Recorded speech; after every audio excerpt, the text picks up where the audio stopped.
Assalamualaikum warahmatullahi wabarakatuh. Saya Nur Fadila dari kelas A semester 4, Prodi Pendidikan Agama Islam, Fakultas Agama Islam Universitas Muhammadiyah Kendari. Di video kali ini, saya akan menghafalkan 4 hadis untuk menyelesaikan tugas ujian akhir semester pada mata kuliah hadis terbawi. Hadis yang pertama, hadis tentang evaluasi pendidikan.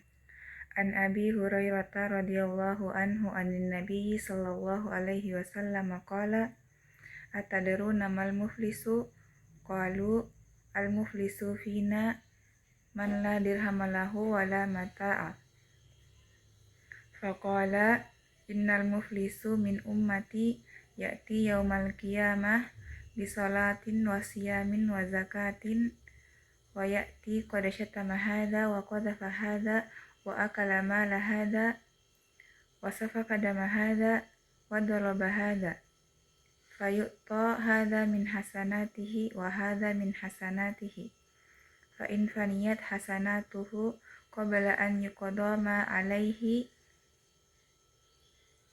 akhidha min khatayahum faturihat alaihi thumma turiha finnar. Artinya, dari Abu Hurairah radhiyallahu anhu, Rasulullah shallallahu alaihi wasallam bersabda, tahukah kalian siapakah orang yang bangkrut itu? Lalu para sahabat menjawab, orang yang bangkrut di antara kami adalah orang yang tidak memiliki dinar dan tidak memiliki harta benda. Kemudian Rasulullah bersabda, sesungguhnya orang yang bangkrut dari umatku adalah pada hari kiamat dia datang dengan membawa pahala kebaikan berupa sholat, puasa, dan zakat. Namun ia juga datang dengan membawa dosa karena telah mencela orang ini, menuduh zina orang itu, memakan harta orang ini, menumpahkan darah orang itu, dan memukul orang ini. Kemudian diambillah pahala kebaikannya diberikan kepada orang itu dan diberikan sebagiannya diberikan kepada orang ini. Hingga pahala kebaikannya telah habis namun dosanya belum terselesaikan. Maka diambillah kesalahan-kesalahan dari orang-orang yang telah dizoliminya lalu ditimpakan kepadanya, kemudian ia dilemparkan ke dalam neraka. Pada hadis ini menjelaskan bahwa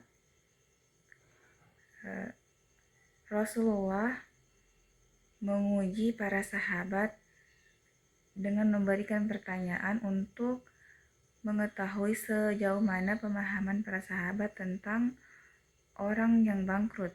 Kemudian para sahabat menjawab bahwa orang yang bangkrut itu adalah orang yang tidak memiliki harta benda.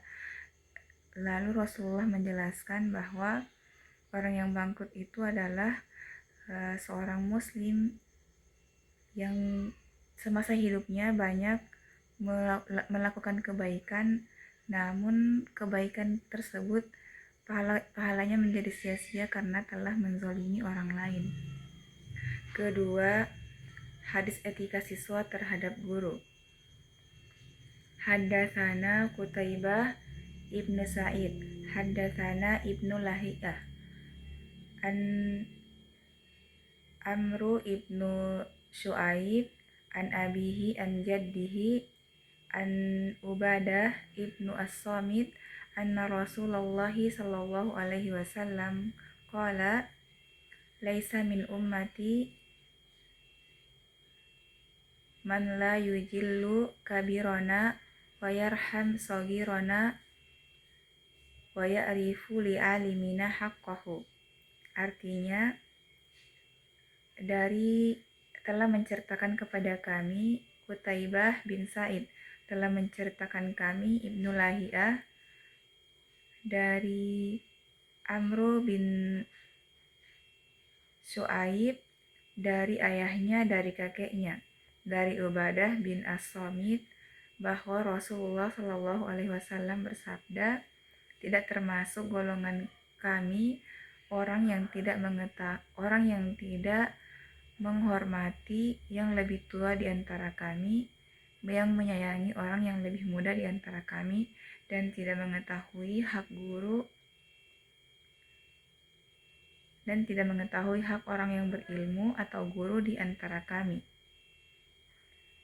Hadis ini menjelaskan bahwa seorang muslim harus mampu menempatkan diri pada posisi orang yang lebih tua, harus kita hormati.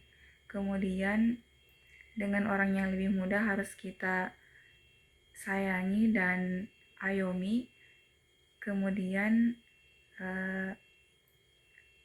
memuliakan guru merupakan salah satu akhlak mulia yang harus dimiliki oleh seorang muslim.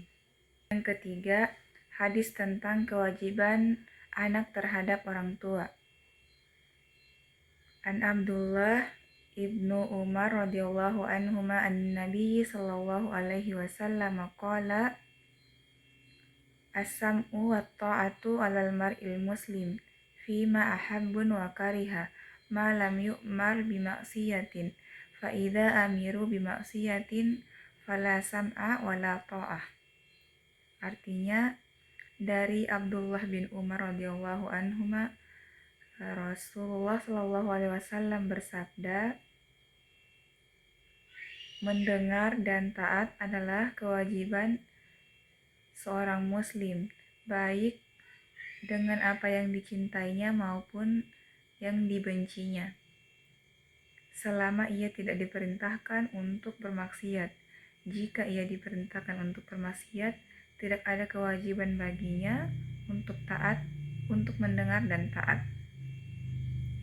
Pada hadis ini menjelaskan tentang kewajiban berkaitan dengan kewajiban terhadap anak kepada orang tua maupun rakyat kepada pemimpinnya.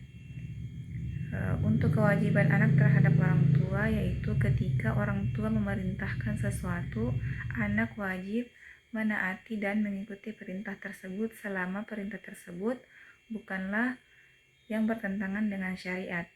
Namun ketika orang tua memerintahkan sesuatu yang bertentangan dengan syariat, maka kita boleh menolak perintah tersebut dengan syarat tidak boleh kasar, harus bersopan santun dalam bertutur kata dan tidak meninggikan suara agar hubungan kekeluargaan tetap terjaga.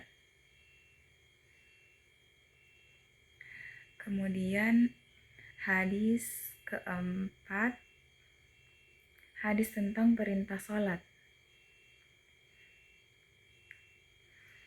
Qala Rasulullah sallallahu alaihi wasallam, muru auladakum wahum abna'u sab'i sinina wadribuhum 'alaiha wahum abna'u 10 sinina wa farriqu bainahum fil madaji. Artinya, Rasulullah sallallahu alaihi wasallam bersabda, perintahkanlah anak-anakmu untuk sholat di usia 7 tahun dan pukullah mereka ketika tidak melaksanakan sholat di usia 10 tahun dan pisahkanlah tempat tidur mereka.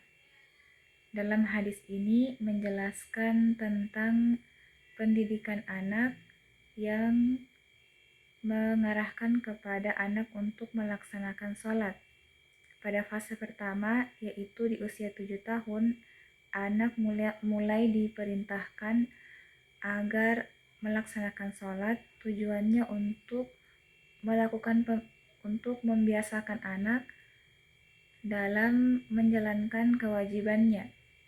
Kemudian pada fase kedua, yaitu di usia 10 tahun, jika anak masih bermalas-malasan untuk sholat dan belum terbiasa, maka anak tersebut boleh diberikan hukuman berupa pukulan yang tidak melukainya, tidak memukulnya di wajah, dan murni untuk memberikan efek jerah terhadap anak, bahwa perintah salat merupakan perkara yang penting bagi umat Islam.